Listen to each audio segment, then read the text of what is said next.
بسم اللہ الرحمن الرحیم رب اشرح لی صدری ویسر لی امری واحلل عقدۃ من لسانی یفقہوا قولی صلی اللہ علی محمد صلی اللہ علیہ وآلہ وسلم۔ تمام معزز ناظرین گرامی، السلام علیکم ورحمۃ اللہ وبرکاتہ۔ امید کرتے ہیں کہ آپ سب لوگ خیریت سے ہوں گے۔ آج کا ہمارا موضوع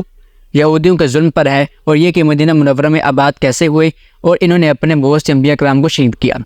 عزیزان محترم، قرآن مجید نے متعدد جگہ پر یہودیوں کی شرارتوں اور فتنہ پروازیوں کو تفصیلی بیان کرتے ہوئے بار بار یہ اعلان فرمایا ہے کہ ان ظالموں نے اپنے انبیاء اور پیغمبروں کو بھی قتل کیے بغیر نہیں چھوڑا۔ چنانچہ ارشاد فرمایا، پارہ 3 آل عمران کی آیت نمبر 21، ترجمہ کنز الایمان، وہ جو اللہ کی آیتوں سے منکر ہوتے اور پیغمبروں کو ناحق شہید کرتے اور انصاف کا حکم کرنے والوں کو قتل کرتے ہیں، انہیں خوشخبری دو دردناک عذاب کی۔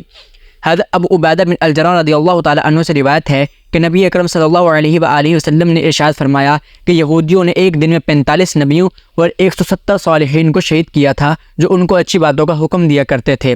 تاریخ ابن کثیر جلد نمبر 2 صفحہ نمبر 55۔ سیدہ یحییٰ اور زکریا علیہ نبینا علیہ السلام کی شہادت بھی اسی سلسلے کی ہی کڑیاں ہیں۔ عزیزان محترم، یہودیوں نے حضرت یحییٰ علیہ نبینا علیہ السلام کو شہید کیا کہ ان کا سر تن سے جدا کر دیا گیا۔ پھر حضرت زکریا علیہ نبینا علیہ السلام جو کہ درخت کے شغاف میں روپوش ہو چکے تھے، تو ان ظالم یہودیوں نے درخت پر آڑا چلا دیا، جس کی وجہ سے یحییٰ علیہ نبینا علیہ السلام کے بھی 2 ٹکڑے ہو گئے۔ عزیزان محترم، حضرت سفیان ثوری نے شمر بن عطیہ سے یہ قول نقل کیا ہے کہ بیت المقدس میں ہیکل سلیمانی اور قربان گاہ کے درمیان آپ شہید کیے گئے، جس جگہ آپ سے پہلے 70 انبیاء کرام علیہ السلام کو یہودی قتل کر چکے تھے۔ بہرحال یہ سب کو مسلم ہے کہ یہودیوں نے حضرت یحییٰ علیہ السلام کو شہید کر دیا، اور جب عیسیٰ علیہ نبینا علیہ السلام کو ان کی شہادت کا حال معلوم ہوا تو آپ نے اعلان اپنی دعوت حق کا آغاز شروع کر دیا تھا، اور بالآخر یہودیوں نے آپ کے قتل کا بھی منصوبہ بنایا، بلکہ قتل کے لیے آپ کے مکان میں یہودی بھی داخل ہو گیا تھا، مگر اللہ تبارک و تعالیٰ نے آپ کو ایک بدنی بھیج کر آسمان پر اٹھا لیا، اور حضرت عیسیٰ علیہ نبینا علیہ السلام دوبارہ اس دنیا میں تشریف لائیں گے۔ سنت حضرت ابو عبیدہ صابر رضی اللہ تعالیٰ عنہ نے حضور اقدس صلی اللہ علیہ وآلہ وسلم سے دریافت کیا کہ قیامت کے دن سب سے بڑے اور زیادہ عذاب کا مستحق کون ہوگا؟ تو آپ صلی اللہ علیہ وآلہ وسلم نے ارشاد فرمایا کہ وہ شخص جو کسی نبی کو یا ایسے شخص کو قتل کرے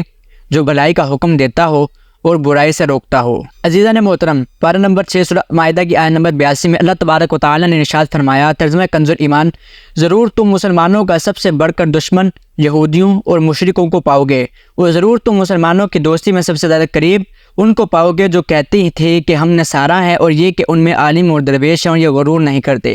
عزیزان محترم، اس فرمان سے یہ بات ثابت ہوتی ہے اور ظاہر ہوتی ہے کہ دنیا میں مسلمانوں کے سب سے بدترین اور ظالم دشمن یہودی اور مشرکین ہیں۔ اب عزیزان محترم، یہ یہودی مدینہ منورہ میں آباد کیسے ہوئے تھے؟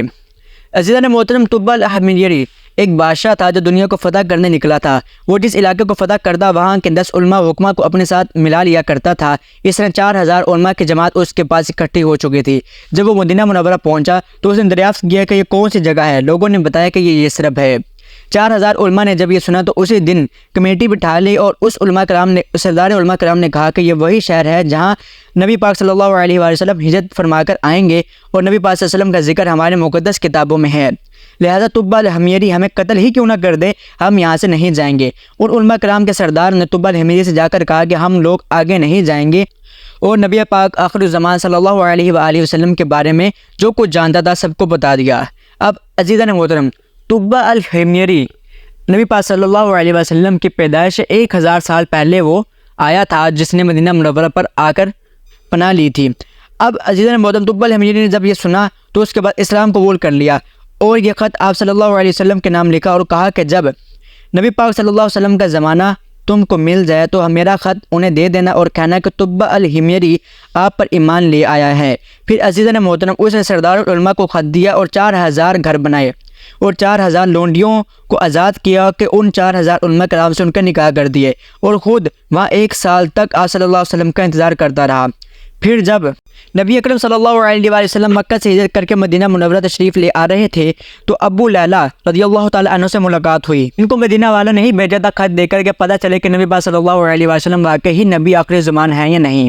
تو ابو لیلہ سے پوچھنے سے پہلے ہی نبی پاک صلی اللہ علیہ وسلم نے خط کے بارے میں دریافت فرما لیا جو 1000 سال پہلے طبع نے لکھ کر دیا تھا۔ پھر لوگوں کو معلوم ہو چکا کہ آپ صلی اللہ علیہ وسلم ہی آخری نبی الزمان ہیں۔ پھر آپ پر ایمان لانے لگے، مگر کچھ یہودیوں نے آپ صلی اللہ علیہ وسلم پر ایمان نہیں لائے اور مسلمانوں سے جنگ شروع کر دی۔ اب عزیزان محترم، وہ 4000 علماء کرام کی جو جماعت تھی ان میں بیشتر یہودی ہی تھے، کیونکہ آپ صلی اللہ علیہ وسلم کی پیدائش 1000 سال پہلے تمام لوگ دین موسوی پر ہی قائم تھے اور وہ تورات کو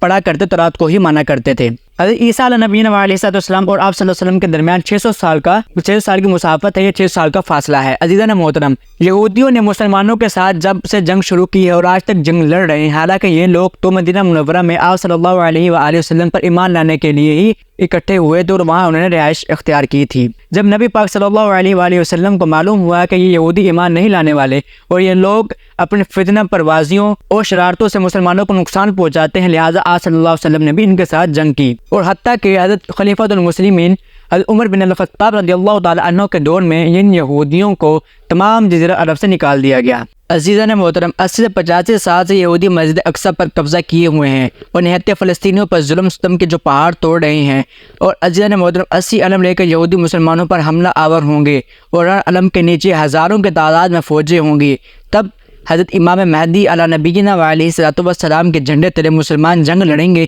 اور القدس کو واپس حاصل کریں گے۔ مگر حالیہ واقعات کو مد نظر رکھتے ہوئے ہمیں چاہیے کہ ہم اپنے ملک اور قوم کے ساتھ کھڑے رہیں، اور کم سے کم ہم لوگ اتنا تو کر سکتے ہیں کہ اسرائیلی پروڈکٹ جو پاکستان میں